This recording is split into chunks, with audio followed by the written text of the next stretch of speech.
Ryan Palmer and Jon Rahm get it done down in New Orleans. We'll look at the data that matters and have a good little discussion on this Data Monday. Let's tee it up.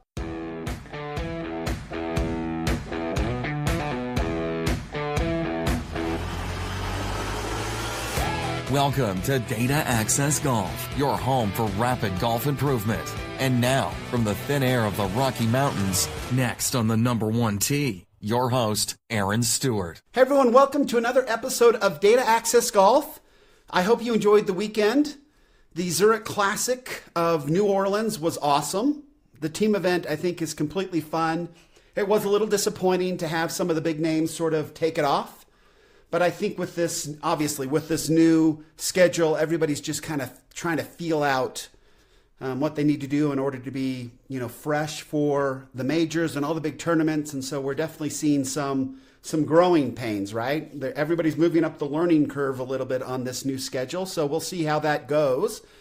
Obviously, for Brian Wesley and for Jordan Spieth, it looks like they're going to be looking for new playing partners if they ever decide to come back to the Zurich Classic again, because Ryan Palmer and Jon Rahm played great together, and it was super fun to watch. And I don't know, there was a lot of great things out of that, but if you watched them, they just had so much fun. And I'm an ASU guy, so I love Jon Rahm for that, but sometimes he plays with such an attitude, right? And he seems so angry all the time. And that's a huge turnoff for me on the golf course. I don't like to play with people who have big attitudes and throw a big fit after they hit a bad shot or whatever. It's just not cool, right? I just kind of like, get a hold of yourself. I mean, who do you think you're kidding? There's just nothing that's attractive about somebody throwing a tantrum on a golf course. I can't stand it. And so I've always kind of had this love-hate relationship, right? I mean, he's a devil, so yeah, he's awesome, but then, oh man, I wish he wouldn't act like that. But to watch him, I hope that he enjoyed the experience with Ryan Palmer so much that he plays more like that, because they were having a complete ball. And it showed in Jon's game. He played great, as did Ryan, and they were having fun with the Skittles, the whole thing. I just thought it was wonderful. I think that's the attitude we need to play golf with. So I enjoyed it immensely. I enjoyed watching them play together. I'm a big fan of Ryan Palmer's. I have been for a long time. I love his sort of laid back Texas attitude. I love his golf swing because it's just him. I mean, he's one of those guys where you can see him from half a mile away and you know it's Ryan Palmer. And I love golf swings like that when they're naturally just them. And he learned to play, right? I think he was born and raised in Amarillo, Texas. So he learned to play in the wind, and it shows. It shows in his swing. It shows in his game. And so really fun to watch him. And in fact, in this Data Monday, I kind of wanted to just focus on Ryan Palmer. He's just one of these journeyman kind of guys that just kind of pops up here and there, and we hear stories of him here and there, but that was his fourth career victory. He's had quite a rich history. I read here that he graduated in 1995 from Amarillo High School. He played 1 year at North Texas and then 3 years at Texas A&M, I believe. I could be wrong there. Played the mini tours for a little while. Got on the nationwide tour at the time. Oh, shoot, I'm trying to remember. He won there and then was on the PGA Tour 2004, 2005, somewhere in there. And then it's just been one of those guys that just kind of hangs around, right? Here we are in 2019. He's won here. And here's the best part about it. He's put himself, I don't know, it's just this, I don't know, it's this feeling of, he has been in it was like 3, 4, or 5 sudden death playoffs. And every single time I was pulling for him. And every single time he didn't win. And he's never won a sudden death playoff. I think maybe it's 4. But I mean, it just breaks your heart, right? Because he's just out there going. And then in the 2017-2018 season, he took a major medical extension because his wife was undergoing chemotherapy for cancer. And we all know what that kind of when health problems happen to your family, it's crazy. I've had to sit in the waiting room waiting for my wife to come out of surgery, and it is the worst. And to have your wife with cancer, and I can't imagine the mental fortitude that it takes to come back from something like that. He came back from that major medical extension, and then he met the terms of that at the Career Builder Challenge. And then things like he lost a sudden death playoff again, I think right after that. Oh, I think in the Farmers Insurance. Oh, no, it wasn't the Farmers. Maybe it was the Farmers. I don't know. Anyway, so it's been a long time since he's won. It's been like over 3,000 days and since he's won. So it's so fun to see him get out there and get a win, get some security back. Obviously going through, his perspective has to be different now. After going through that with his wife and his family. To win now, you could tell. I mean, he broke down, right, when they were talking to him. The emotion of that victory, you just couldn't help but just totally love Ryan Palmer. So when we go through these at Data Monday, it's a little different because obviously they're playing as a team, so it's really hard to get their individual numbers. So we're just going to basically look at Ryan Palmer's numbers compared against the benchmarks, and we're just going to kind of look to see how he's played in 2018 when he came back and got back on tour. So let's take a look at that and see how things go. First and foremost, we like to cover and look at their consistency numbers and what the win did for them. I was actually kind of surprised by this. So I'll start with Jon Rahm. He started in the FedEx Cup rankings. He started at 23rd, and with the win, he moved up to 6th. So a good move there for him. And it seems to be that they split the FedEx Cup points for the victory, because Ryan Palmer moved from 50 all the way up to 19. I didn't know that Ryan Palmer was playing that well. I didn't know he was all the way up into 50th place this year. So again, sort of one of these unsung kind of heroes that you don't hear much about, but just the Texas swagger. And when you listen to him talk, when you saw how much he appreciated this, I love Jon Rahm for saying yes and getting this done. It's a total feel-good story. It's one of the coolest stories in a while, right? I mean, Tiger Woods obviously is going to be a big one, but Tiger Woods is never going to need another dollar. I mean, I know Ryan Palmer's his career money is like over $25 million, so he's okay too. But he's dealt with some tough stuff. I guess Tiger has too. But Tiger's worth $1 billion, right? So anyway, so that moves him up to.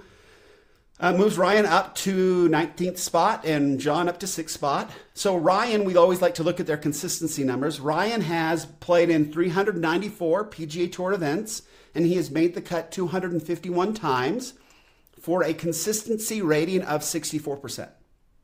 Right? He makes 64% of his cuts. Okay, so now we're going to jump right into the to the benchmark numbers. And we'll see how Ryan holds up, how his 2018 year holds up to the benchmarks. Again, we don't have the data from this week's tournament to compare it against. So the numbers that you're going to get right now are essentially his 2018 averages. And we'll just compare them to our benchmarks and see how they hold up. And again, our benchmarks are really numbers to help us analyze and review our own games. And so we like to take those on Monday and compare them to how the pros are going, just to kind of see that these numbers are very helpful. And if your numbers can be near these benchmarks, then you have, by definition, a tour quality game, right? Which is kind of fun to say. So Ryan Palmer, for 2018, averaged 59% of his fairways. So his driver accuracy is 59%. As you know, our driver accuracy for the benchmark is 55%. So Ryan, 4 points higher than our benchmark, which is essentially the bare minimum of what we allow. And if our driving numbers drop below the 55%, then we need to spend some time on our driver. Okay, so Ryan's approaching that, but he's still above the benchmark. So we'd say, Ryan, let's figure something else that you can work on. So greens in regulation. Ryan Palmer averaged 66%, and our benchmark is 65%. Okay, so Ryan's 1 point above that, but very close to our benchmark. So Ryan Palmer is a golfer who's very close to these benchmarks, right? And Ryan Palmer, if you had a game like Ryan Palmer, it'd feel pretty good, right? 4 tour wins, $25 million in career money, not bad. Okay, sand saves is the next one here. In 2018, Ryan averaged 46% up and down out of the sand. Our benchmark is 45%. Those who make less than 45% out of the sand, Tony Finau, Bubba Watson, Gary Woodland, some pretty good names there. But then again, Ryan's a little bit closer, right? He's been 1 point over in greens in regulation and 1 point over in sand saves. So pretty cool. He averaged in strokes gained putting minus 0.528. So he lost half a stroke to the field every time he teed it up, on average, every time he teed it up in 2018. Okay, so putting was not a strong point of his game. Okay, scrambling. Ryan Palmer scrambles, gets up and down from around the green, when he misses the green, 55% of the time. Our benchmark, 55%. Okay, this is why this was kind of fun to look at. Okay, putting. We're going to jump into putting. From 20 to 25 feet, Ryan Palmer makes 11% of those putts. Our benchmark is 9%. Again, within 2 points. Putting from 15 to 20 feet. Our benchmark, his 2018 percentage was 19%. Our benchmark, 17%. 2 points, right? Okay, putting from 10 feet to 15 feet. Ryan Palmer averages 27%. Our benchmark, 28%. Okay? And from 5 feet, Ryan Palmer averaged 81%. Our benchmark, 80%. Those that make less than 80% of their 5-footers, Ian Poulter, Jon Rahm, and Kevin Na. Okay, our last benchmark is putts per round. Ryan Palmer averages 28.92 putts per round. Our benchmark is 30. So again, very close to that. Ryan Palmer is essentially, in every single category of our benchmarks, a benchmark player. So if we follow our benchmarks and stick to them, our game would be similar to a Ryan Palmer's. Okay, so this is the best example of somebody who, this is where our benchmarks hang out. I'm so proud of these benchmarks right now. I think that they're fantastic. If we look at our games and we compare them and hold them up against these benchmarks, and again, I'll read them off real quick. If you got a pencil, I'll put them in the podcast notes as well. Driving accuracy, 55%. Greens in regulation, 65%. Sand saves, 45%. Scrambling, 55%. Putting from 20 to 25 feet, 9%. Putting from 15 to 20 feet, 17%. Putting from 10 to 15 feet, 28%. Putting from 5 feet, 80%. And putts per round, less than 30. Those are great benchmarks to compare a game against. Okay, the point of these benchmarks, I've said it before, I'll say it again. Do not work on parts of your game that are strong if you want to get better. Work on the parts of your game that don't match up to these benchmarks. If you're hitting less than 55% of your fairways, let's work on the driver. And if you're making less than 80% of your 5-footers, let's work on our 5-footers. Let's work on the parts of our game that are weakest. Right? I know it's like herding cats, but if we systematically work on our games where they're weakest, we're going to get better. Our overall game will get better. And this is just a great way to look and make sure that we're working on the right things. So very, very cool. Hopefully that was helpful to everybody. The last thing we like to do is look at the money. Again, it's a little bit different because we can't really go on how many strokes they had. They were minus 26, but they were alternate shot one day and yada, yada, right? But anyway, Ryan took home just over $1 million, right? So per day, for his efforts in this team play where they had a great time and got to eat Skittles a lot, right? Skittles for birdies. He made $262,800 a day, which works out to be $52,560 for a 5-hour round, not 5.5. Molinari, right? He was very upset with that. Now, so Ryan Palmer then, this is something that we started doing now. Ryan Palmer has made over $25.5 million over the course of his career. He has made 251 cuts, and that averages out to be, right? Anybody who's a mathematician, right? 2.5 million and 250 cuts, just over $100,000 a tournament is what Ryan Palmer averages for his career on the PGA Tour, which is very, very cool. hopefully this has been, I love Ryan Palmer. And sure, we can talk about Jon Rahm. We've talked a lot about Jon Rahm this year because he's such an amazing player. We'll talk more about Jon Rahm in the very near future. But I wanted to talk about Ryan Palmer today, the journeyman whose game lines up so well to the benchmarks. And I have been enamored with Ryan Palmer for years. I think he's just kind of the epitome of the journeyman on the PGA Tour. And the emotion that he showed, the challenges that he's been through. It's just one of those really humanizing stories.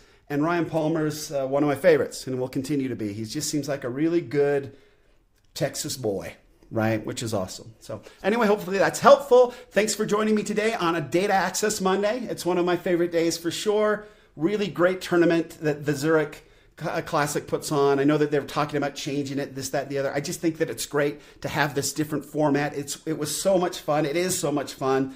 And they seem to have a really great time together. And golf should be that much fun all the time. And I hope Jon Rahm learned that. So until next time, thank you for joining me on Data Access Golf, the podcast. Until next time, this is Aaron Stewart. Thanks. Thanks for listening to Data Access Golf with Aaron Stewart. Check us out online at dataaccessgolf.com, and we'll see you on the next episode.